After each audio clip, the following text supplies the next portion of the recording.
भारत में जितने प्रधानमंत्री हुए, उनकी भाषा, वक्तव्य और भाषण हमेशा ही चर्चा में रहे।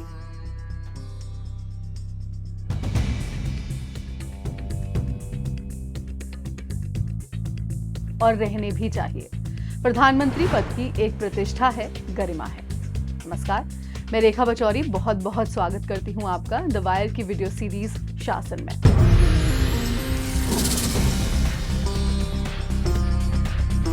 आज का हमारा वीडियो शीर्षक है भाषण। हम अपनी बात कहें उससे पहले एक वीडियो का ये छोटा सा अंश देखते हैं।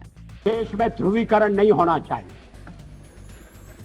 न सांप्रदायिक आधार पर, न जाति आधार पर, न राजनीति ऐसे दो खेमों में बंटनी चाहिए कि जिनमें संवाद न हो, जिनमें चर्चा न हो। देश आज संकटों से घिरा है और ये संकट हमने पैदा नहीं किए। ये है हम सबके सम्माननीय नेता, भारतीय जनता पार्टी से चयनित भारत के प्रधानमंत्री रहे स्वर्गीय अटल बिहारी वाजपेयी जी। अब एक और छोटे से अंश पर आप गौर कीजिए। और पहले जब उनकी सरकार थी, उन्होंने कहा था कि देश की संपत्ति पर पहला अधिकार मुसलमानों का है। इसका मतलब ये संपत्ति इकट्ठी करके किसको बांटेंगे? जिनके ज्यादा बच्चे हैं उनको बांटेंगे। घुसपैठियों को बांटेंगे। क्या आपकी मेहनत की कमाई का पैसा घुसपैठियों को दिया जाएगा? आपको मंजूर है? ये कांग्रेस का मैनिफेस्टो कह रहा है कि वो माताओं बहनों का सोने का हिसाब करेंगे, उसकी जड़ती करेंगे, जानकारी लेंगे और फिर उस संपत्ति को बांट देंगे। और उनको बांटेंगे जिनको मनमोहन सिंह जी की सरकार ने कहा था कि संपत्ति पर पहला अधिकार मुसलमानों का है। भाइयों बहनों, ये अर्बन नक्सल की सोच, मेरी माताओं बहनों, ये आपका मंगलसूत्र भी बचने नहीं देंगे। यहां तक जाएंगे, मैं कहने आया हूं। इन्हें किसी परिचय की आवश्यकता नहीं है। आज के समय में आधे से अधिक भारत के चहेते प्रधानमंत्री श्री नरेंद्र मोदी। पद एक, लेकिन उस पद की प्रतिष्ठा, गरिमा को सम्मान देने का तरीका बिल्कुल अलग। एक लोकतांत्रिक देश में राजनेताओं के द्वारा भाषण देना और आम लोगों का उस भाषण को सुनना एक आम बात है।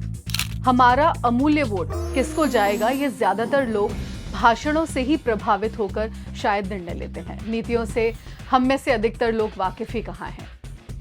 बात भाषण की चली ही है तो मुझ जैसे कई आम लोग वाजपेयी जी के भाषणों और उनके राजनीतिक व्यक्तित्व से बहुत अधिक प्रभावित रहे हैं। एक राजनेता जिसे न केवल उनकी पार्टी के लोग सम्मान से देखते थे, बल्कि विरोधी पार्टी के लोग भी उतने ही सम्मान से देखते थे और उतना ही सम्मान वो विरोधी पार्टी के नेताओं को भी दिया करते थे। उनके एक भाषण का अंश कुछ यूं है कि कांग्रेस के मित्र शायद भरोसा नहीं करेंगे, साउथ ब्लॉक में नेहरू जी का एक चित्र लगा रहता था। मैं आते जाते देखता था। नेहरू जी के साथ सदन में नोक झोंक भी हुआ करती थी। मैं नया था, पीछे बैठता था। कभी कभी तो बोलने के लिए मुझे वॉकआउट करना पड़ता था। लेकिन धीरे धीरे मैंने जगह बनाई, मैं आगे बढ़ा और जब मैं विदेश मंत्री बन गया तो एक दिन मैंने देखा कि गलियारे में टंगा हुआ नेहरू जी का फोटो गायब है। मैंने कहा, ये चित्र कहां गया? कोई उत्तर नहीं दिया। वो चित्र वहां फिर से लगा दिया गया।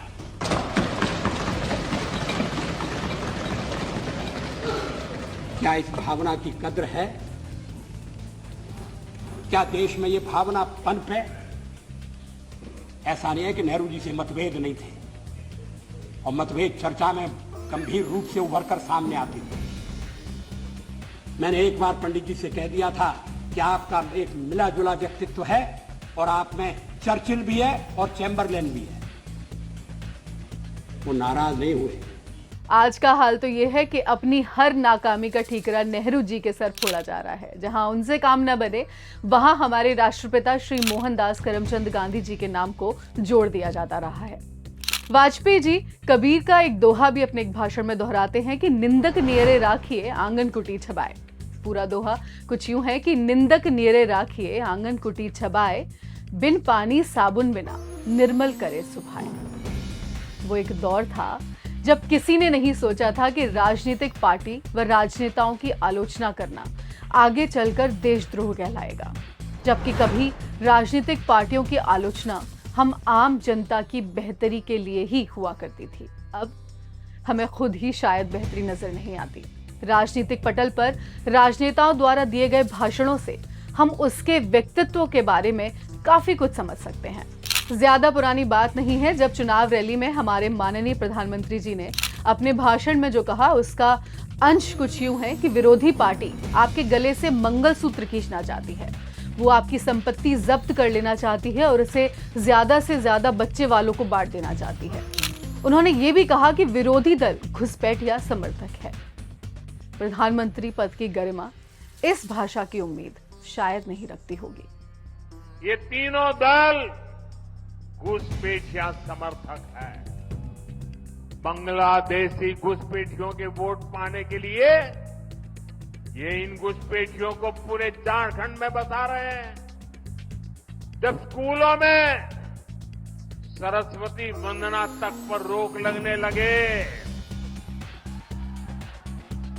तो पता चलता है कि खतरा कितना बड़ा है।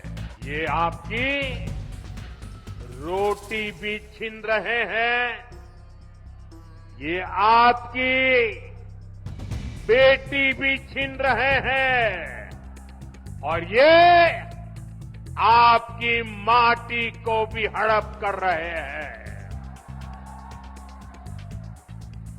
अगर जेएमएम कांग्रेस आरजेडी की यही कुनीति जारी रही तो झारखंड में आदिवासी समाज का दायरा सिकुड़ जाएगा। वैसे बड़ा मजेदार शब्द है घुसपैठिया। आपके घर, आपके देश में जबरदस्ती घुस जाने वाला।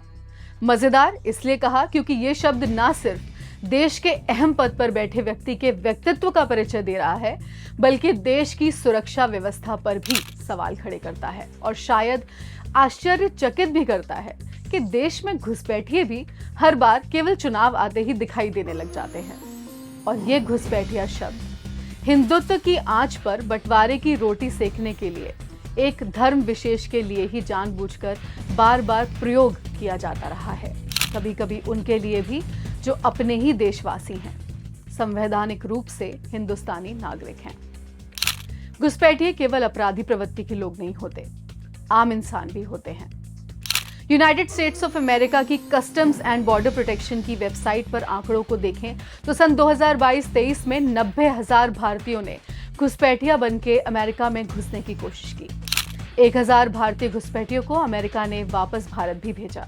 और अमेरिका इकलौता ऐसा देश नहीं है जहां हम भारतीय घुसपैठ करके जाना चाहते हैं। तो क्या इस घुसपैठ का ये अर्थ निकाला जाए कि हम अपने ही देश में अपने नागरिकों को वो भरोसा नहीं दिला पाए कि यहाँ एक अच्छी जिंदगी वे बिता सकते हैं और उन्होंने दूसरे देश में घुसपैठिया बनना मंजूर किया। असल बात इतनी सी है कि जब नौकरी का ठिकाना ना हो और जीने लायक संसाधनों की कमी हो, एक परिवार पालने की जिम्मेदारी कंधों पर हो और एक अच्छी जिंदगी बिताने की लालसा हो, तो इंसान घुसपैठिया कहलाने को भी तैयार हो जाता है। अब जिम्मेदारी राजनेताओं की बनती है कि उनके होते हुए हम आम इंसान घुसपैठिए ना कहलाएं। और भाषण और उसमें प्रयुक्त भाषा, ये दोनों पद प्रतिष्ठा को बनाए रखें। कम से कम इतनी छोटी सी उम्मीद तो हम अपने प्रधानमंत्री से कर ही सकते हैं, जैसे पहले कई प्रधानमंत्री हमारे देश में करते आए हैं। फिर मिलेंगे द वायर में अगले वीडियो के साथ। शासन में नमस्कार।